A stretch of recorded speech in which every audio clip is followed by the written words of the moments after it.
Hey, what's up everybody? It's Craw and we're back with another Terraria playthrough. This time we're doing bows only, the most difficult and challenging of all the playthroughs, and of course, that is a lie. So before I give you over to myself, Beauregard here has a little message for you. Well, thank you, lady. Well, it is me, Beauregard. As you can see on the screen, I'm cutting down some trees and crafting a bow, but it has come to my attention that only 4% of you are subscribed. What are you doing?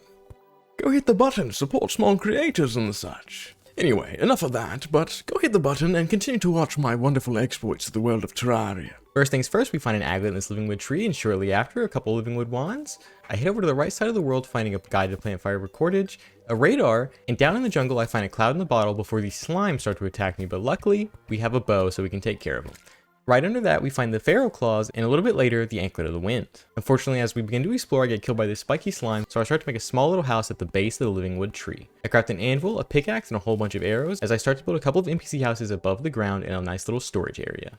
We head over to the snow biome to start exploring the caves, where I find a blizzard in a bottle, some flurry boots, start mining some gold and some gems, find some ice skates as well, and then some Hermes boots right above them. Back at the base, I upgrade our bow to a golden one, and in the jungle I find this nice big gold vein where I use the explosives to blow it up real nice. After that, I use some bombs to make a giant elevator, quickly make a full set of gold armor, and switch to dynamite to make it a little bit faster. Over in the desert, I find some bass statues and extractinators where I quickly start extractinating silk. Head over to the desert to blow up a whole bunch of desert fossils to get some sturdy fossils to make the full fossil set. I expand up our house a little bit more and start mining out an area when an evil presence starts to watch me. With no arena and a bunch of zombies in the way, I have to target them before quickly switching to flaming arrows to take on the eye. The eye's not too bad, I even make a campfire mid-fight, and the flaming arrows do a little bit of residual damage. When the servants come out, I switch to Jester to take care of them real quick, but once the eye is low, I start to randomly fire out arrows in the hopes that one of them hits, before eventually one does, and we take out the Eye of Cthulhu. I use the ore from the eye to make some bars and quickly make a tendon bow as a nice little upgrade. I finish our arena with some bass statues and some campfires. I blow up a hole here and fill it up with some stone bricks to stop the corruption spread. And then we head down to the Crimson, build a little arena, and break the last heart to spawn the Brain of Cthulhu. I'm using unholy arrows and jester arrows to take care of the little eyes. Once it's just the brain, I switch over to flaming arrows because that flaming effect lets me know which brain is real and makes the fight pretty easy. So we take care of the brain real quick and grab our Brain of Cthulhu. While mining, a little goblin army spawn. I have no piercing arrows after that brain fight, so we have to deal with them nice and slow with flaming arrows, but eventually, after a whole bunch of arrows, we take care of the goblins and grab a gravitation potion. In our first island, we find a lucky horseshoe, the second a star fury, and the third a shiny red balloon. After that, I go find the goblin tinkerer. We start making a whole bunch of accessories: specter boots, lightning boots, frost spark boots, blizzard in a balloon, and the white horseshoe balloon. I make a house in the jungle and I go down to hell to mine some hellstone. We make a whole lot of hellstone bars, craft the molten fury, go buy a jungle pylon, and make a whole lot of hellfire arrows. I head down to the jungle to find a queen bee spawner, make a small little arena, and go and blow up the spawner to summon her. I get hit here a little bit in the water, but it's fine because the fight's not too hard, so with the hellfire arrows, it has a little bit of an AoE, so the bees aren't too big of a problem, and it deals a bunch of damage, letting us take care of the queen bee real quick. We didn't get the bee's knees, so I make a bunch of abominations and we fight her about 5 more times. Eventually we get the bow we're looking for and we sell off everything else. I reforge our bows to Unreal and start making the Skeletron arena. Once night hits, I start the curse, and his hands don't have a whole lot of HP, so the hellfire arrows do a bunch of damage, but once it's just the head, I switch to the bee's knees for a bit before realizing that it might just be more worth it to spam hellfire arrows at him, which is true because we take him out very easily. In the dungeon, we grind up a whole bunch of bones while looking for the shadow key, where I get an ancient necro helmet and make the full necro set before going down to hell and finding the hellwing bow in the shadow chests. I spend a little bit of time fishing in the sky and in the desert to get some crate, which I open to get a sandstorm in a bottle and a couple of shiny red balloons. I make a bundle of horseshoe balloons, and this will be very important later, which you'll just have to wait and see why. Down in hell, I get our buffs ready and I throw a voodoo doll in the lava to start the wall of flesh fight. We're using jester arrows and the molten fury here because I can just ignore the hungries and focus all my damage onto the wall itself. Range is super easy on the wall, so we very quickly take down the wall and grab our treasure bag. Opening up the bag, we get our demon heart and a warrior emblem. It's not too big of a deal. We head down to the Crimson to get palladium, mithril, and titanium, which we mine in that same order. We make a full titanium armor set, but more importantly, a full palladium armor set, which will come in handy for what we have planned next. I expand our house up a little bit more. I grind some pixies in the hallowed and some wyverns in the sky to make some fairy wings. In the mushroom biome, I find a truffle worm, and I go and grind some souls of light to make some keys of light. Luckily, our first hallowed mimic drops us a great upgrade, the Daedalus Stormbow. I quickly go to the shimmer to make some ambrosia and get our ranger emblem before heading to our beach and making a large platform across the entire thing. Using that truffle worm from before, I welcome to you what I like to call breaking game progression. Please enjoy.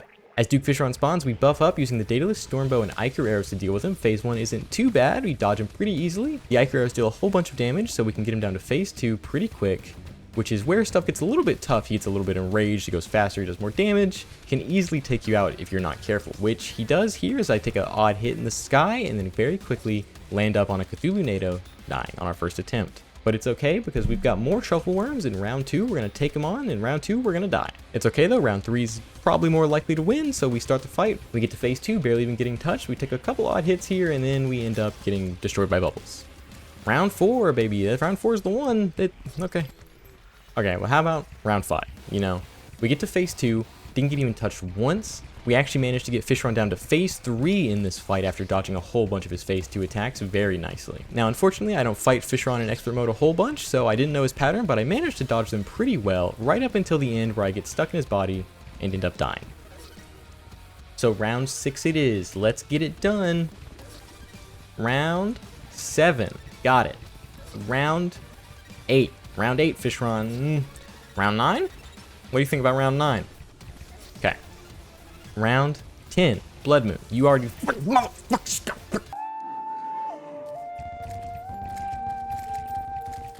Okay, it's fine. Round 11. It's the one. Round 12. 13. 14? 15? Okay, round 16. This is definitely the one. We get him down to phase 3 like always, and of course he ends up oh wait, we did it. With Fishron down, we open up the bag to get the Tsunami first try, and we've officially broken the game. We reforge it to Unreal, and I go on a rampage against the rest of my Fishron summons and just take him out a whole bunch trying to get his wings.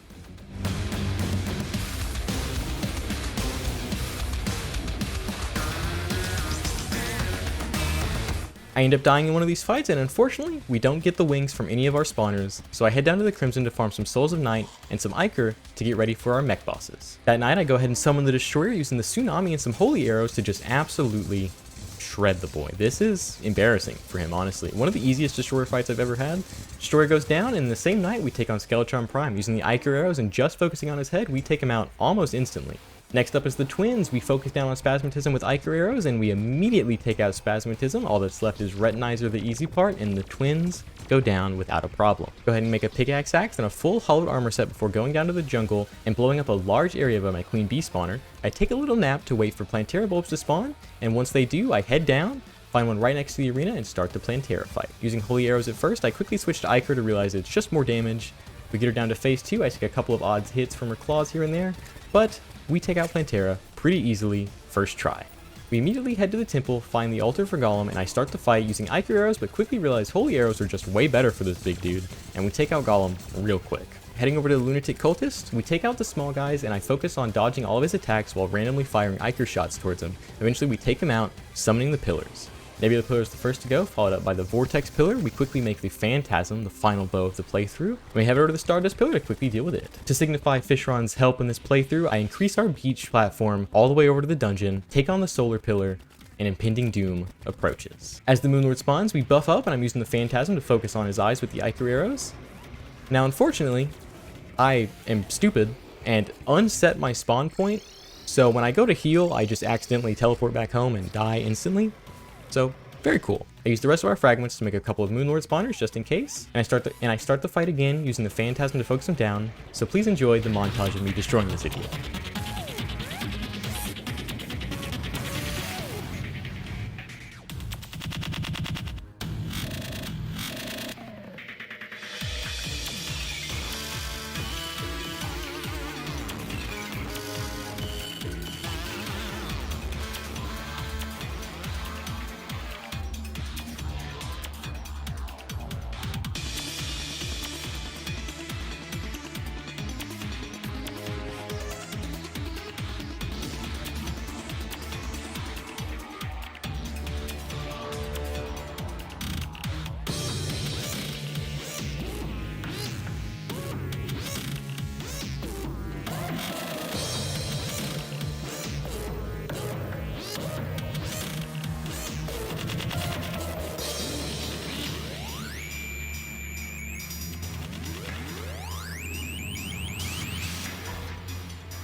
With the final burst of Phantasm shots down, we have beaten Terraria with bows only and just a little bit of game breaking.